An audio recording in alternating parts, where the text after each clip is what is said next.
오늘 이 새벽에 하나님께서 저희에게 주신 말씀은 여호수아 17장 1절부터 13절까지의 말씀입니다. 제가 가지고 있는 성경으로 구약 성경 345페이지에 있습니다. 344페이지에 있습니다. 여호수아 17장 1절부터 13절까지의 말씀을 우리 다 같이 한 목소리로 봉독하도록 하겠습니다. 므낫세 지파를 위하여 제비 뽑은 것은 이러하니라. 므낫세는 요셉의 장자였고 므낫세의 장자 마길은 길르앗의 아버지라. 그는 용사였기 때문에 길르앗과 바산을 받았으므로 므낫세의 남은 자손을 위하여 그들의 가족대로 제비를 뽑았는데 그들은 곧 아비에셀의 자손과 헬렉 자손과 아스리엘 자손과 세겜의 자손과 헤벨의 자손과 스미다의 자손이니 그들의 가족대로 요셉의 아들 므낫세의 남자 자손들이며 헤벨의 아들 길르앗의 손자 마길의 증손 므낫세의 현손 슬로보앗은 아들이 없고 딸뿐이요 그 딸들의 이름은 말라와 노아와 호글라와 밀가와 디르사라.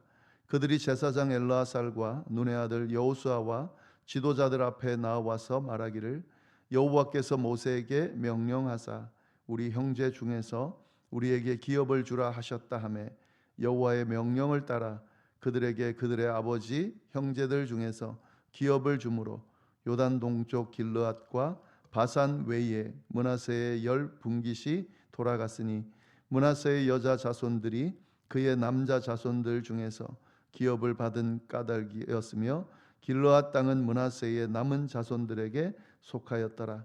므낫세의 경계는 아셀에서부터 세겜 앞 믹므닷까지이며 그 오른쪽으로 가서 엔답부아 주민의 경계에 이르나니 답부아 땅은 므낫세에게 속하였으되 므낫세 경계에 있는 답부아는 에브라임 자손에게 속하였으며 또 그 경계가 가나 시내로 내려가서 그 시내 남쪽에 이르나니 므낫세의 성읍 중에 이 성읍들은 에브라임에게 속하였으며 므낫세의 경계는 그 시내 북쪽이요 그 끝은 바다며 남쪽으로는 에브라임에 속하였고 북쪽으로는 므낫세에게 속하였고 바다가 그 경계가 되었으며 그들의 땅의 북쪽은 아셀에 이르고 동쪽은 이사갈에 이르렀으며 이사갈과 아셀에도 므낫세의 소유가 있으니 곧 벳스안과 그 마을들과 이블르함과 그 마을들과 돌의 주민과 그 마을들이요 또 엔돌 주민과 그 마을들과 다낙 주민과 그 마을들과 무깃도 주민과 그 마을들 새 언덕 지역이라. 그러나 므낫세 자손이 그 성읍들의 주민을 쫓아내지 못하매 가나안 족속이 결심하고 그 땅에 거주하였더니 이스라엘 자손이 강성한 후에야 가나안 자손에게 노역을 시켰고 다 쫓아내지 아니하였더라. 아멘. 네, 오늘 저희가 나눌 말씀은 여호수아 17장 상반절 말씀입니다.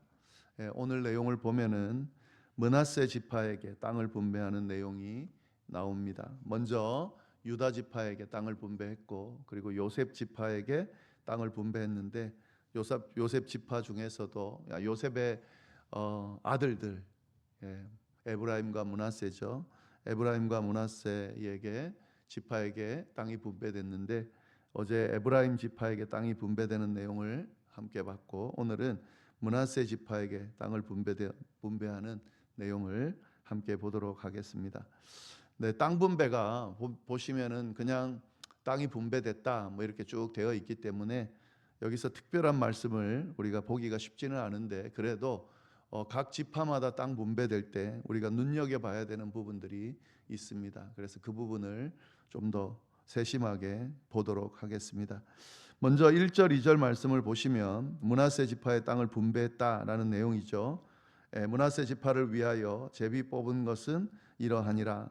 므낫세는 요셉의 장자였고 므낫세의 장자 마길은 길르앗의 아버지라. 그는 용사였기 때문에 길르앗과 바산을 받았으므로 이렇게 시작을 합니다.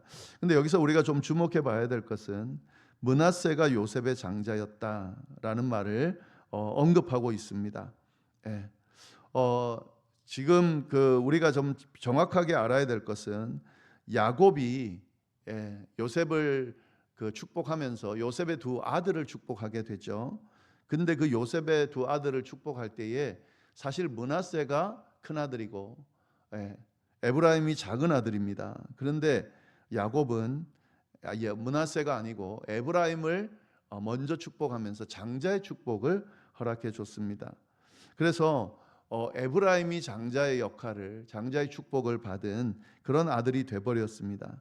그래서 지금 보시면은 땅을 분배 받을 때도 에브라임 지파를 먼저 언급하고 그 다음에 큰 아들임에도 불구하고 므낫세 지파가 이어서 언급이 되고 있는 거죠. 그러나 성경은 분명히 이야기를 합니다. 먼저 기업을 받았고 장자의 그런 어떤 역할을 하고 있지만, 그러나 그렇다고 하더라도 실질적인 장자는 므낫세다라는 것을 분명히 언급하고 있는 거죠. 먼저 태어난 그 장자의 모습으로, 장자의 역할, 장자로서의 실질적으로 장자는 므낫세다라는 것을 언급하고 있습니다.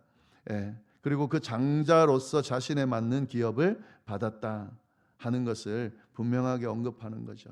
그러니까 우리가 여기서 우리가 좀 잘 봐야 될 것은 야곱의 선택으로, 이건 하나님의 선택이죠. 에브라임이 장자 역할을 한다고 해서 그래서 므낫세를 차별하는 것인가? 그렇지는 않다는 것을 분명하게 보여주고 있습니다. 므낫세도 그에 합당한 기업을 받았다라는 것을 언급하기 위해서 므낫세가 요셉의 장자였고 그에 따른 땅을 분배받은 것을 쭉 이야기를 하고 있는 거죠.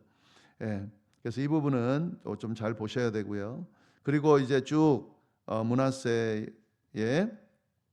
그 다음에 이제 좀 이어서 나오는 내용이 뭐냐면 그렇게 땅을 분배받았다 해야 되는데 므낫세의 장자 마길에 대해서 이야기를 합니다. 므낫세의 큰아들인 마길이 어떻게 했는가? 길르앗의 아버지고 그는 용사였는데 그 다음 뭐라고 되어 있냐면 길르앗과 바산을 받았다 이렇게 되어 있습니다. 근데 여기서 우리가 길르앗과 바산이 어느 지역에 있는지를 분명히 알아야 이 말이 무슨 말인지를 아는 거죠. 이 길르앗과 바산은 요단 동편에 있는 그 땅을 이야기를 합니다. 그러니까 이미 요단 동편에서 므낫세가 땅을 받았죠. 그래서 므낫세 반 지파가 받았다라고 하는 거죠. 요단 동편에서도 땅을 받고 요단 서편에서도 땅을 받은 그런 지파가 있는데 그게 바로 므낫세 지파입니다. 그래서 이미 요단 동편에서 특별히 므낫세의 장자인 마길이 요단 동편에서 길르앗과 바산을 얻었다. 이게 언급을 하고 있는 것이죠. 그리고 난 뒤에 므낫세의 남은 자손을 위하여, 이게 이제 분명히 돼야 되는 거죠. 므낫세 지파는 요단 동편에도 땅을 이미 받았고 반 지파가, 그 다음에 나머지는 요단 서편에서 땅을 받았다. 지금 이렇게 언급하고 있는 겁니다. 이 구절을 좀 잘 이해하셔야 됩니다. 그래서 성경에 보시면은 르우벤 지파, 갓 지파, 므낫세 반 지파가 요단 동편에 땅을 분배받았다. 그리고 요단 서편은 9지파 반이 나눠 가졌다. 뭐 이런 표현들이 나오는 이유가 여기에 있습니다. 그래서 요거를 좀 잘 헷갈리지 않고 이해를 하시면 좋겠습니다. 그래서 그 요단 동편의 땅을 받은 사람들 외에 남은 자손들이 가족대로 제비를 뽑아서 땅을 분배받았다 하는 거죠. 아비에셀, 헬렉, 아스리엘, 세겜, 헤벨, 스미다 이들의 자손들이 땅을 분배받았다. 각기 가족대로 기업을 받았다 하는 거 좀 보시면 좋겠고요. 이 므낫세 지파에게 땅을 분배할 때 일어난 좀 독특한 그 사건이 하나 있죠. 사건이라기보다는 그런 부분이 하나 있죠. 3절부터 6절까지의 말씀을 쭉 보시면은 헤벨의 아들 길르앗의 손자 마길의 증손 므낫세의 현손 슬로보앗, 슬로보앗이라고 하는 사람이 나오죠. 이제 이 사람은 아들이 없고 딸뿐이었다. 그 딸들의 이름은 말라와 노아와 호글라와 밀가와 디르사라. 그들이 제사장 엘라살과 눈의 아들 여호수아와 지도자들 앞에 나와서 말하기를 여호와께서 모세에게 명령하사 우리 형제 중에서 우리에게 기업을 주라 하셨다 하며 여호와의 명령을 따라 그들에게 그들의 아버지 형제들 중에서 기업을 주었다. 예. 지금 무슨 이야기냐면 이게 지금 민수기에 나오는 내용이죠. 민수기 27장에 나오는 내용인데 그 내용이 뭐냐면 이 슬로브앗이라고 하는 사람, 이 사람이 아들이 없었어요. 딸들만 있었는데 그래서 그들이 그 슬로브앗이 죽었을 때에 이 아들이 없기 때문에 딸들이 이 땅을 분배받아야 되는 그런 상황이 됐습니다. 그러나 이때는 딸들에게는 땅이 상속되지 않고 아들들에게만 상속이 되기 때문에 이 딸들에게는 땅이 상속되지 않는, 분배되지 않는 상황이었습니다. 그래서 아들들이 없기 때문에 먼저 이제 그 남자 형제들이 받거나 뭐 이렇게 되겠죠. 근데 그때에 이 슬로보앗의 딸들이 모세에게 나가서 이건 좀 불공평합니다. 어찌하여 아들이 없다고 해서 이렇게 땅을 분배받지 못하면 되겠습니까? 라고 하면서 뭐라고 그랬냐면 아버지의 이름이 그의 가족 중에서 삭제되는 것이 이건 부당합니다 라고 하면서 우리에게도 기업을 주십시오. 딸들이지만 우리에게도 아버지의 기업을 허락해 주십시오. 이렇게 이제 요청을 했는데 이거를 그 모세가 옳다고 보고 인정해 줍니다. 근데 모세가 인정한 게 아니죠. 사실은 하나님께서 인정해 주시는 거죠.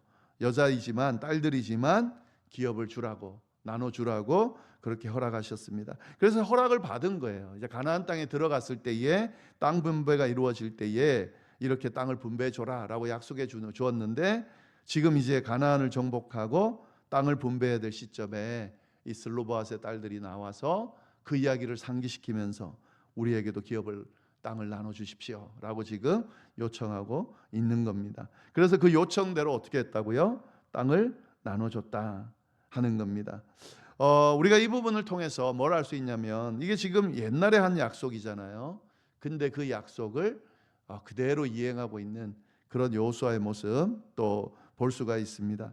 그러니까 하나님의 약속은 아주 작은 것이라도 소홀하게 대하지 않고 분명하고 확실하게 이루어진다는 것을 보여주고 있고요.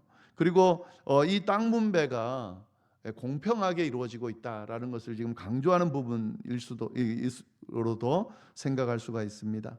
그러니까 불공평하지 않게 딸들이지만 이런 상황 가운데서는 그들에게도 땅이 분배되어지는 그런 아주 공평한 그 가운데 땅 분배가 이루어지고 있다라는 것을 우리가 볼 수가 있습니다. 그래 므낫세 자손이라는 것도 좀 기억해 주시면 좋겠고요. 슬로브앗의 딸들이. 그리고 마지막으로 이 므낫세가 이제 땅 받은 경계와 그 다음에 이제 한 가지 그 가운데 일어난 사건, 그 가운데 일어난 어떤 일을 하나 소개를 하고 있습니다. 므낫세의 경계는 7절부터 11절에 쭉 이어지죠. 므낫세의 경계는 아셀에서부터 세겜 믹므닷까지며 그 오른쪽으로 가서 엔답부와 주민의 경계에 이르나니 답부와 땅은 므낫세에게 속하였으되 므낫세 경계에 있는 답부와는 에브라임 자손에게 속하였다. 그러니까 지금 이 므낫세 땅의 경계가 쭉 있고 그리고 에브라임 자손과 이렇게 공유하고 있는 부분도 있다라고 하는 것도 좀 언급하고 있고요. 또 그 경계가 가나 시내로 내려가서 그 시내 남쪽에 이르나니 므낫세의 성읍 중에 이 성읍들은 에브라임에게 속하였다. 이렇게 므낫세와 에브라임이 같이 공유하고 있는 그런 곳이 있다는 거죠. 북쪽으로는 므낫세에게 속하였고 바다가 그 경계가 되었으며 그들의 땅의 북쪽은 아셀에 이르고 동쪽은 이사갈에 이르렀다. 이사갈과 아셀도 므낫세의 소유가 있다. 이사갈과 아셀 그 경계 부분도 공유되어지는 부분이 있다라는 것을 쭉 이야기를 합니다. 이제 뭐 나중에 이사갈 아셀 이야기할 때 또 나오겠지만 곧 베스안과 그 마을들과 이블람과 그 마을들과 도레 주민과 그 마을들이요 또 엔돌 주민과 그 마을들과 다아낙 주민과 그 마을들과 머깃도 주민과 그 마을들 새 언덕 지역이라 명확하게 이 땅이 경계가 이렇게 구분되어져 있다라는 것을 좀 자세하게 설명하고 있습니다. 이게 이제 각자 땅들이 모호하지 않게 이렇게 분배되었다는 것을 보여주는 거죠. 예. 그리고 마지막으로 12절 13절에 보면 오늘 저희가 좀 주목해 봐야 될 말씀인데요.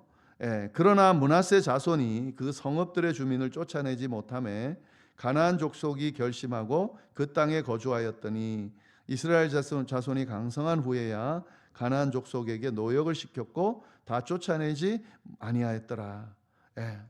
지금 이 땅 분배가 되어질 때에 계속 언급되고 있는 내용이죠. 유다 지파 때도 그랬고 에브라임 지파 때도 그랬고 므낫세 지파 때도 그렇습니다. 예, 이 가나안에 있던 민족을 다 쫓아내지 못한 이야기를 하고 있습니다. 이 므낫세 지파도 마찬가지입니다. 그 성읍들의 주민을 쫓아내지 못했다. 가나안의 그 성읍에 있는 가나안 족속들을 쫓아내지 못했다는 거죠. 근데 여기서 보시면은 처음에는 쫓아내지 못했어요. 그러니까 여기서는 실패한 거죠. 다 쫓아내라고 그랬는데 쫓아내지 못했습니다. 그랬더니 가나안 족속이 어떻게 했습니까? 이 단계를 좀 잘 보시면은요. 그러나 므낫세 자손이 그 성읍들의 주민을 쫓아내지 못하매, 여기서는 이제 이유가 분명해요. 쫓아내지 못해 힘이 부족했든지 여하튼 쫓아내지 못했습니다. 그랬더니 가나안 족속이 결심을 하고 그 땅에 거주하였다. 그러니까 이 쫓겨나지 않고 더 강해진 거예요. 그래서 자리를 잡았습니다. 그러나 이스라엘 자손이 강성한 후에야 가나안 족속에게 노역을 시켰다. 그러니까 이스라엘이 좀 안정이 되고 강해졌을 때 그때에 이 가나안 족속들을 이제 이렇게 그 힘을 가지고 눌렀다는 거죠. 그런데 여기서 보시면은 가나안 족속에게 노역을 시켰고 다 쫓아내지 아니했다. 그러니까 이 가나안 족속을 쫓아낼 수 있는 능력이 생긴 거예요. 처음에는 능력이 없어서 못 쫓아냈지만 능력이 생겼습니다. 근데 그때 쫓아내야 되는데 쫓아내지 않고 어떻게 했다고요? 노역을 시켰다. 다 쫓아내지 아니했다. 여기 다 쫓아내지 않았다는 그 히브리 원문을 보면은요, 의도적으로 쫓아내지 않았다라는 의미가 이 안에 포함되어 있습니다. 그러니까 이게 지금 유용한 거죠. 어제도 우리가 말씀을 나눴지만 하나님의 명령대로 해야 되는데 가만히 보니까 이게 좀 이익이 되거든요. 그러니까 만약에 쫓아내게 되면 노예로 부릴 수 있는 사람들이 없어지는 거니까 굉장히 손해라고 생각을 했겠죠. 그래서 눈앞에 보이는 이익을 위해서 하나님의 명령을 지키지 않고 그들을 쫓아내지 않고 쓸모 있게 사용한 거죠. 그러나 이것이 함정이라는 것을 이 이스라엘 사람들은 몰랐던 거죠. 결국 이렇게 남겨놓은 여지, 이들을 노예로 부리면서 좀 유용하게 사용했을지는 모르겠지만 그들을 통해서 이방 문화와 이방 종교가 그들 사이에 퍼지게 되고 결국에는 나중에 사사기에 가서는 영적인 혼란이 결국에 이 가나안 족속들 때문에 일어나게 되는 거죠. 이방신을 숭배하게 되고 그리고 이스라엘이 타락하게 되고 그러니까 어떻게 됩니까? 근본적으로 이스라엘 전체가 타락하게 되는 그런 역사, 그런 결과가 나타나게 되는 거죠. 이 눈앞에 보이는 이익을 쫓다가 결국 망하게 되는 경우가 참 많이 있는데 특히 우리 신앙생활에서 이 부분은 굉장히 조심해야 되는 그런 부분입니다. 하나님의 말씀과 명령을 순종할 때에 전적으로 순종해야 되지. 이건 괜찮으려니, 이 정도는 괜찮으려니, 이 정도는 내가 좀 세상적인 건 누리면서 그렇게 신앙생활해도 되겠거니. 그렇게 해서 여지를 남길 때 그 여지가 결국에는 독버섯처럼 퍼져서 결국에는 내 신앙과 내 삶을 다 잡아먹을 수 있다는 사실을 우리가 늘 기억하면서 하나님 앞에 정결하게 서려고 애쓸 필요가 있습니다. 우리가 신앙생활 사실 어떤 면에서는 예수 믿고 구원받았으면 끝이지 이렇게 열심히 때마다 하나님 앞에 나아가고 교제하고 말씀 보고 그래야 되는가? 전적으로 하나님 앞에 서 있기 위해서, 전적으로 하나님의 사람으로 세워지기 위해서, 여지를 남기지 않기 위해서 이 세상의 즐거움들이 하늘의 즐거움과 비교했을 때 아무것도 아니라는 것을 우리가 깨닫고 하늘의 기쁨, 하늘의 상급을 받기 위해서 오늘의 수고를 하는 거죠. 우리가 이것을 좀 잘 기억하면서 신앙생활을 해야 되겠습니다. 특별히 죄악된 부분에 있어서는 여지를 남기지 않는 그런 우리의 모습이 우리에게 있어야 되겠습니다. 기도하겠습니다. 하나님 아버지, 참으로 감사합니다. 또 귀한 말씀으로 우리에게 귀한 교훈을 주시고 또 오늘 하루를 바르게 또 주의 뜻대로 살아갈 수 있도록 인도해 주셔서 감사를 드립니다. 하나님, 전적으로 하나님만 바라보고 하나님께서 명령하신 대로 살아가는 그런 우리의 삶이 되도록, 그렇지 못한 우리의 삶이 있다면 끊임없이 훈련하고 다듬어서 하나님 앞에 정결하고 순절하게 서서 하나님의 뜻을 따르는 그런 삶이 될 수 있도록 주여 인도하여 주옵소서. 이어서 드리는 개인의 기도와 중보 기도 위에도 함께하여 주시기를 간절히 바라고 살아계신 예수님의 이름으로 기도드립니다. 아멘.